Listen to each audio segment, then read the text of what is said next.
This is Sports Radio 93.7 The Fan. Josh Roundtree here with you through 11 o'clock. Then we'll hand it off to Bob Pompiani. The Penguins in action as well, a 7 o'clock puck drop against the Toronto Maple Leafs. And we are joined now on the fan hotline by Dan Kingerski of Pittsburgh Hockey Now. And Dan, how are you this morning? I am doing just fine, thanks. Great. What's the latest on the sale of the Penguins? Are we nearing a conclusion here? Yeah, I think we're at the goal line here, as I think the NHL is the last little vote. The Board of Governors has to approve it. Fenway has approved it. Obviously, the Penguins are ready to cash the check, so we're just about there. I think the bigger question isn't when it will happen. This is a foregone conclusion. The Fenway Group is not Jim Balsillie or any of the charlatans who rolled through here a decade ago trying to get the Penguins from Mario, but what kind of owners they'll be, just how out of the box thinking they're gonna, what kind of thinking they're gonna bring to this, and maybe the future of some of the Penguins stars. Those are the things I think we're ready to turn the page and start watching. I'll never forget the awkward photo of Jim Balsillie holding up his BlackBerry with the Penguins logo in the background that made the rounds. I think I saw it tweeted out from someone the other day. What an interesting time that was way back when, and how far the Penguins have come since those days. And obviously Mario Lemieux and Ron Burkle were a big part of that, and keeping the Penguins here in Pittsburgh and turning this franchise into one of the NHL's finest and one of pro sports' finest franchises.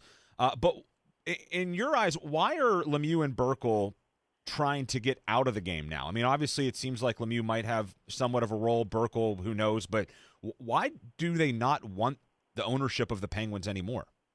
Well, I think Burkle is most decidedly out at this point. And look, he did his job. He funded Mario for a couple of decades, really. And I think for Mario, too. I remember when the news of the Penguins being for sale a couple of years ago broke. And I think the price tag was about $550 2 or 3 years ago, which just shows you the explosion of values that sports gambling and these new TV deals and these new online deals just shows you how much money they've brought to the table in the last couple or a few years. But Ron Burkle's saying back then was, I'm just trying to get Mario paid now. At this point in his life, Mario isn't necessarily at every home game. He's got his places in Florida and other things he probably wants to do with his life. And he's earned it. He's been a Pittsburgh Penguin now for, 37 years. Mm-hmm. Maybe it is time to take a big old check and let the professional ownership run the show from here. Dan, it struck me as somewhat odd earlier this week. Mike Sullivan was asked if he had any knowledge of the sale, and he basically said that he found out, maybe not with the rest of us, but he found out the same day, essentially, that report first came out. Does that strike you as odd that the head coach of the organization, the guy that's, obviously had unbelievable success here and is kind of firmly planted right now as this organization's head coach, did that strike you as odd that he kind of found out late in the game like this, that the franchise was probably going to be sold in the next couple of weeks? No, it kind of doesn't, because it doesn't affect his daily routine, and it really isn't going to affect his job, or any part of that. And what we're seeing more and more, Josh, this across sports, as with the proliferation and the democratization of media. Look, guys like me didn't exist really 10 years ago, right? A radio guy who starts a little website. Now I've got, across the league, and media is exploding. Teams are getting more savvy to shut up, and they're trying to control the message more and more to keep this under wraps. I mean, look, if it falls through, right, until they get to that advanced stage, if it falls through before then, and we're all chattering about it, it's a huge distraction. So I think it was a need to know sort of basis, and only a handful of people needed to know. Am I surprised at this point? No. I think teams are, really just clamping down, across every league and across every sport to keep distractions and to keep news on their own terms. People tend to freak out when they hear about change, especially when it's something that they're passionate about. But this, to me, comes off as a really good thing for the Penguins to get an established ownership group, not some sort of wild card to come in. What have you learned, I guess, about John HenryFenway Sports Group and kind of maybe their vision and their goals for sports ownership here in this country and in the NHL? Well, the phrase that was used by a colleague of mine up in Boston, who has quite a bit of dealing with them, was they like the dynamic. They like to be bold, and they like to be innovative, and they like to do things their way, but it's usually in a good sense.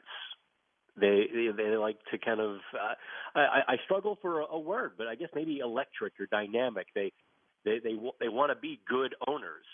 Now, they haven't necessarily been beloved by their fans in Liverpool. They've tried some out of the box stuff over there that the fans have absolutely revolted over. They also upped ticket prices and changed the ticket modeling over there. They kind of updated. They went into the 21st century with Liverpool, and the fans almost tore the place down. So there's a little bit of a mixed bag, right? They own the Boston Red Sox, and they let Mookie Betts go last summer. An MVP candidate. They didn't get under contract. So they're not perfect. They're not. Let's say they're not the DeBartolos of the late '80s who just tried to spend money and have some fun, but they're also pretty good owners as well. So I think there's cause for excitement, but they also have to show. They also have to prove what kind of owners they'll be in a hockey sense. Got about a minute left here with Dan Kingerski from Pittsburgh Hockey Now. Make sure you check out his great reporting on the Penguins and the NHL.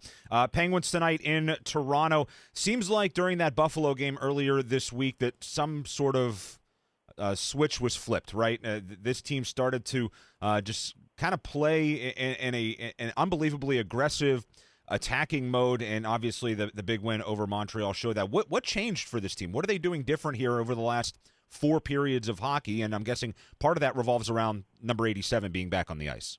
A little bit. I don't think Sid is anywhere close to in rhythm or playing great yet. And obviously he gets a pass. This is his training camp.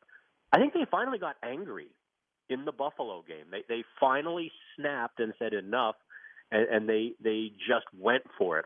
I don't think they played that well against Montreal, Josh. I thought Montreal gifted them some soft goals and far too many chances and far too much space.